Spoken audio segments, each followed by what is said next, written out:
The text of Schoenberg's Erwartung from 1909 consists of an interior monologue of an evidently deranged and disoriented woman. She searches in the woods for her unfaithful lover, who may be dead, and whom she may have murdered in a jealous rage. The music is highly contrapuntal throughout, as in virtually all of Schoenberg's music.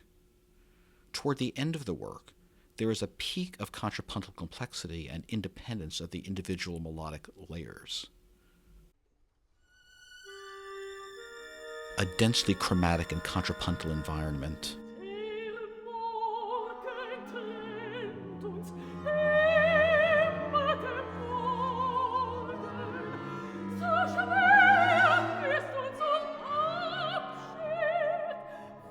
Texture thins to melody with chordal accompaniment.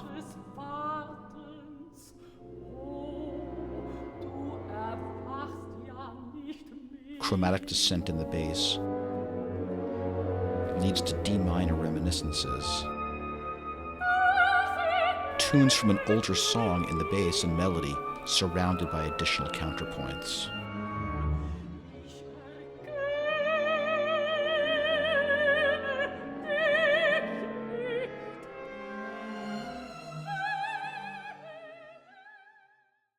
The song Schoenberg is quoting is one he had completed 4 years earlier in 1905, but his musical style had changed radically in the intervening period.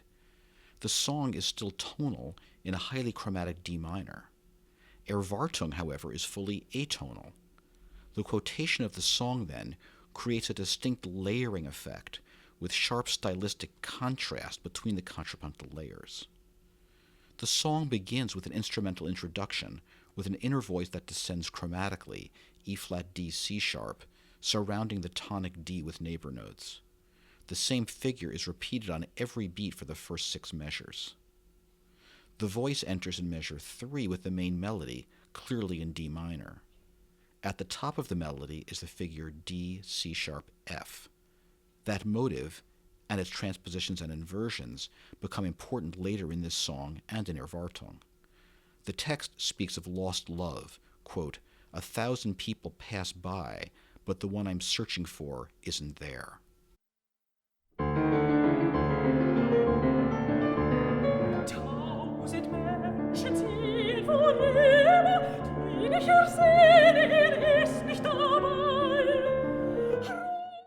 Later in the song, the melody moves to the bass. The figure D C-sharp F and its variants occur in the piano part and in the melody. The melody begins with the figure E-flat D C-sharp that was originally in the accompaniment. The text now says, quote, "I am consumed with longing. My needs will never be fulfilled."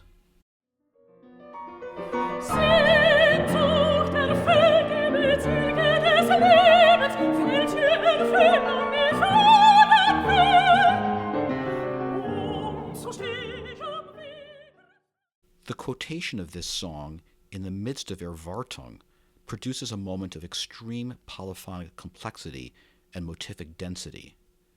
The main melody from the song occurs in the bass. The main instrumental melody is based on the chromatic descent E-flat D C-sharp that was in the vocal melody of the song. The vocal melody in Erwartung consists entirely of statements or variants of the D C-sharp F motive from the song. The vocal text repeats the text from the beginning of the song. 1,000 people pass by, but I don't see you among them. In addition to the 3 lines just mentioned, the bass, the instrumental melody, and the vocal melody, there are 2 additional strands of accompaniment. Both are deeply preoccupied with variants of the D C-sharp F motive.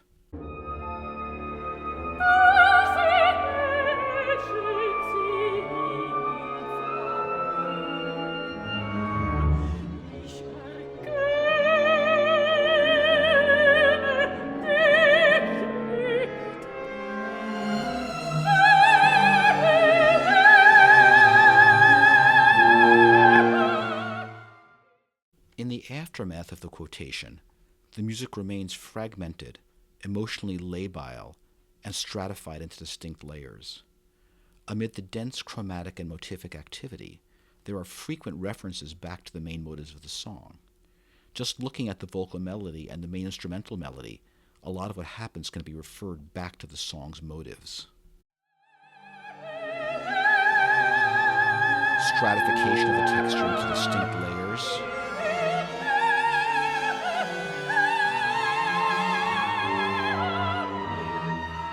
Motives from the song now in fragments.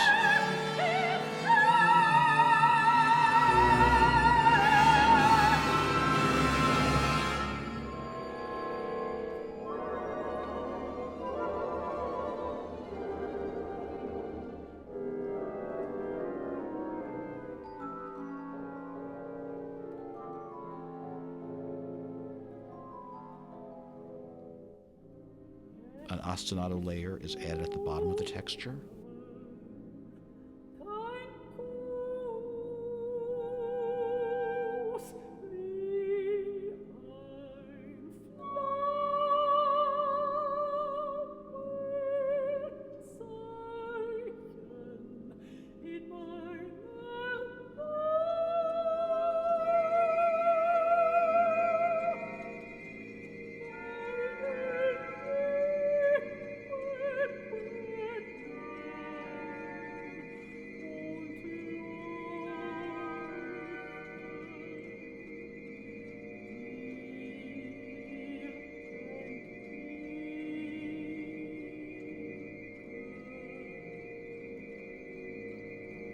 Chromatic and whole tone ascents and descents at varying speeds.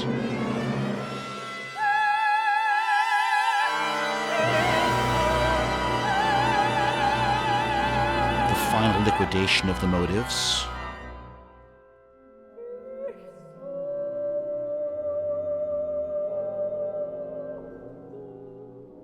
Leading to a state of what Charles Rosen calls chromatic plenitude.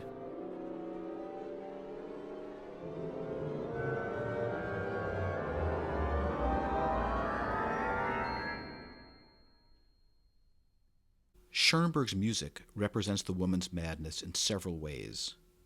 These include fragmentation, an almost manic motivic intensity, and the stratification of the musical texture into distinct layers, with the separation of the layers reinforced by the quotation of music stylistically dissimilar from the prevailing idiom.